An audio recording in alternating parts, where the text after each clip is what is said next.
Myself Khushbu Kapoor. Welcome to my channel Mission 100. Friends, today I am going to tell you how to determine the valency of an element. So, in order to determine the valency, first we have to know the atomic number of the elements. Okay, and before starting my concept, I would like to request you that please like and subscribe my channel. Okay, and why to waste the time now? Let's go for the topic. Today I am going to tell you about the valency. What is valency? This is a very important concept if you want to learn the formulas, because in chemistry everything is based on the formulas, fine, and if you don't know how to make the formula, then it will be very difficult for you to understand. We cannot cram anything. Okay, so what is valency? Valency is basically the combining capacity of any element.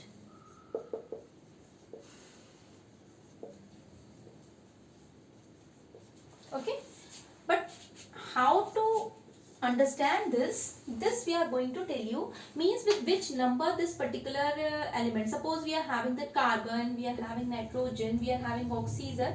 So with these elements have some specific value with which it can combine with some other atom to form a compound, okay, or to form the chemical formula. So before moving forward, I would like to tell you how to find out the valency of an element. Okay, so in order to understand this, I am going to write here the name of the elements, with the help of which I will tell you how to determine its valency. Okay, at least till class 10 you should know the atomic number up to 20. Okay, so today in my video I am going to tell you to find out the valency of an element with atomic number 20, means up to 20 I am going to tell you.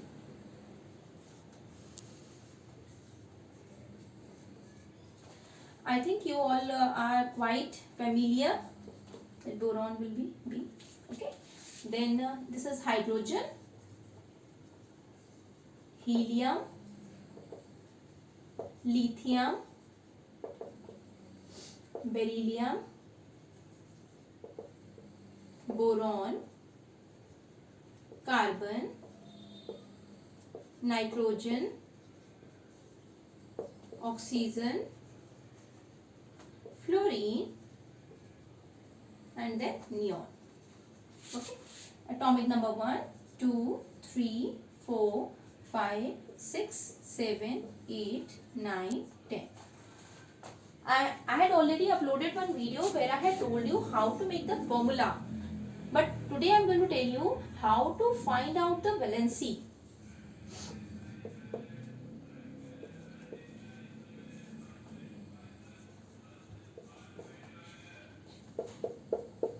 Okay, let's see. This is sodium, magnesium, aluminium, silicon, phosphorus, sulfur, chlorine, argon, potassium, and calcium. This is 11, 12, 13, 14, 15, 16, 17, 18, 19, 20. Okay.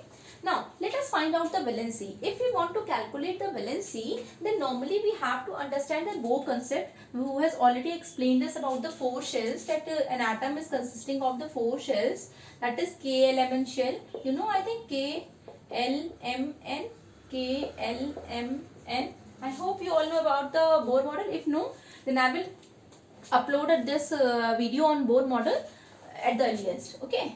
So in the K shell, which is quite near to the nucleus, have maximum of 2 electrons by the formula by 2n square. Okay. Then L shell is having 8 electrons, M shell is having 18 electrons, and N shell is having 32 electrons. So this concept we are going to follow here means in this K shell it can accommodate the maximum of 2 electrons. Then in the L shell it can accommodate the maximum of 8 electrons, and so on. So in the by understanding this concept, what we are going to do is we are going to write the electronic configuration, that is the way in which the electrons are distributed in various shells. means about the hydrogen. So if you move forward, it is having the atomic number 1, so it will have only 1 electron. So 1 helium, 2 lithium, 2 1 means K shell will have this K shell and L shell. Then it is having atomic number 3. So in the first shell it can accommodate maximum of 2 electrons. Then 1 electron will be left, which will move to the next shell.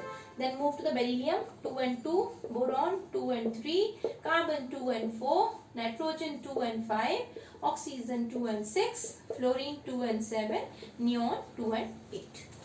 What does this suggest? This suggests clearly that these are the, means this shell is completely filled. It is attaining the noble gas configuration.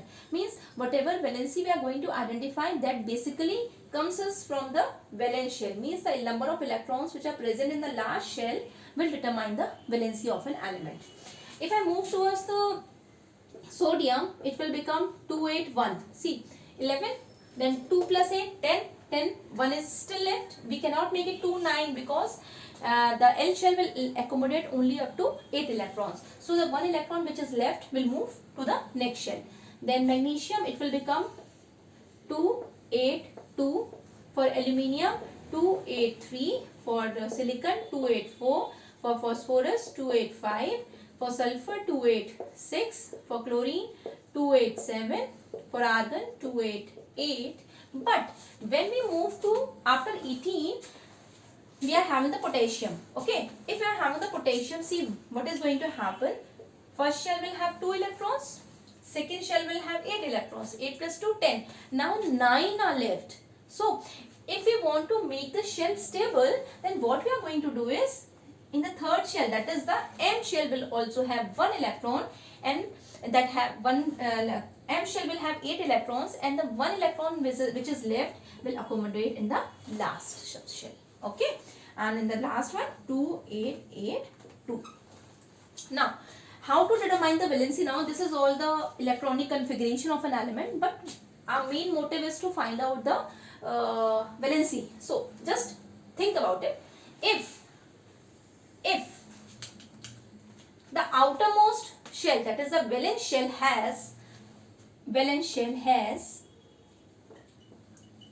either 1, 2 or 3 electrons, then the valency will be plus 1, plus 2 or plus 3. That basically defines the metal. Means if an element has 1, 2 or 3 electrons in the outermost shell, then it will have the valency of 1, 2 and 3. Then moving forward to the 4, 2, 8, 4 or 2 and 4.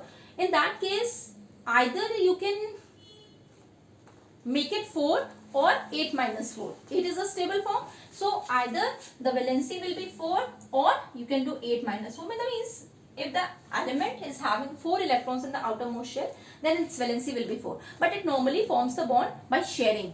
Neither it lose, neither it gain, but it shares and forms a covalent bond. My video on covalent bond is already there. Do check it.